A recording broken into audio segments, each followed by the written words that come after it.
Nous sommes maintenant rendus à réviser nos méthodes de factorisation.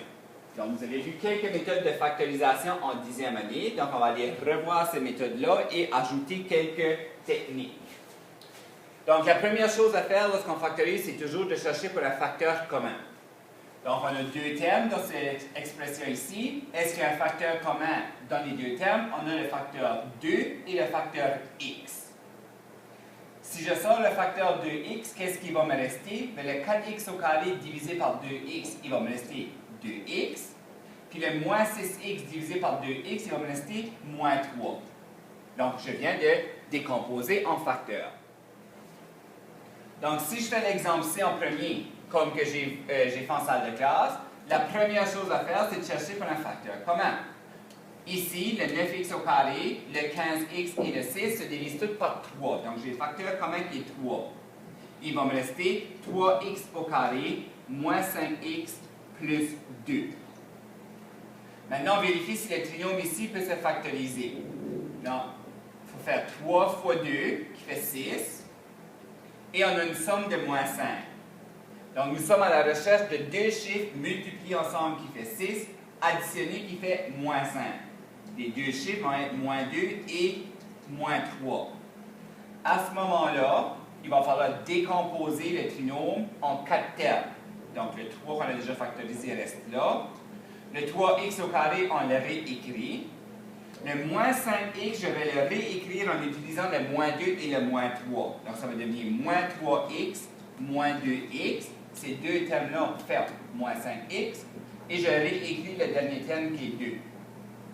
À ce moment-là, je peux diviser mes 4 termes en 2, puis chercher un facteur commun. C'est quoi le facteur commun ici? C'est 3x. Il va nous rester x moins 1. Le facteur commun ici, c'est moins 2. Il va nous rester x moins 1. Je dois m'assurer de toujours sortir le signe qui va me permettre d'avoir la même parenthèse. Si j'avais sorti un plus 2, on aurait eu moins x plus 1. Puis je n'aurais pas la même parenthèse, puis je ne pourrais pas continuer ma factorisation. Donc, à ce moment-là, on va avoir le facteur 3. Ici, le facteur commun, c'est le x moins 1. Et il va nous rester le 3x moins 2. Et on vient de décomposer complètement en facteurs l'expression qu'on avait ici. Quand on arrive dans un exemple comme celui-ci, où on a un trinôme qui a un coefficient a qui est 1, comparé ici, jusqu'à un coefficient a qui est autre que 1, on peut aller directement à la solution. Mais avant de faire ça, allons le faire au long. Si j'utilise la même technique que je viens de faire au problème C, il faut que je prenne le 1 et que je le multiplie avec le 2. Donc, je cherche quelque chose que je multiplie ensemble qui fait 2, additionné qui fait moins 3. Donc, ça va être les chiffres moins 2 et moins 1. Si je les additionne ensemble, ça fait moins 3, et si je les multiplie ensemble, ça fait plus 2. Donc, on décompose en 4 termes. X au carré moins 2x moins 1x plus 2. On divise en 2. Le facteur commun, c'est x, et on est resté x moins 2.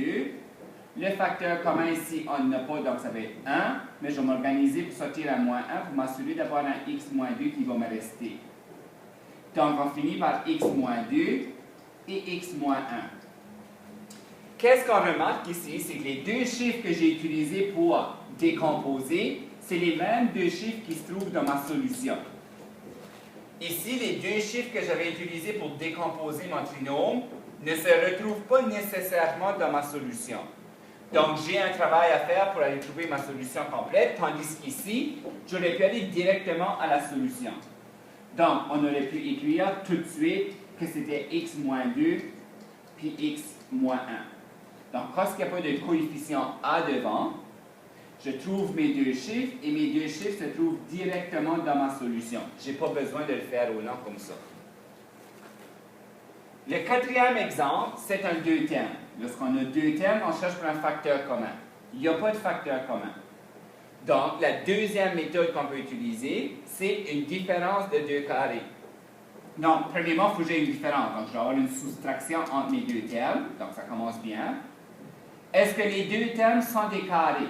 Donc, le 4x au carré, c'est 2x fois 2x. Donc, c'est un carré parfait. Le 9, c'est 3 fois 3, donc ça aussi, c'est un carré parfait. Donc, je peux aller directement à la solution. Quand j'ai une différence de 2 carrés, la réponse sera toujours une parenthèse fois une parenthèse. Il y aura toujours une parenthèse positive puis l'autre négative. Qu'est-ce que je vais placer comme premier terme? Ça va être le 2x qui m'a donné le 4x au carré. Donc, 2x fois 2x, ça fait 4x au carré. Le 9, lui, c'est 3 fois 3. Donc, on va écrire 3, puis on va écrire 3. Et ça me donne les deux facteurs que j'ai besoin pour obtenir le 4x au carré moins 9 de nouveau. Si on veut vérifier, une fois qu'on a factorisé si on a la bonne réponse, on peut multiplier. 2x fois 2x me donne le 4x au carré.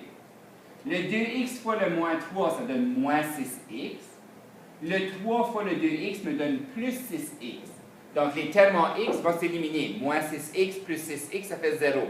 Donc, c'est pour ça que je n'ai pas de terme en x ici. Puis le 3 fois le moins 3, ça fait mon moins 9. Donc, on a les bons deux facteurs. Donc, ça, c'est un retour sur la factorisation.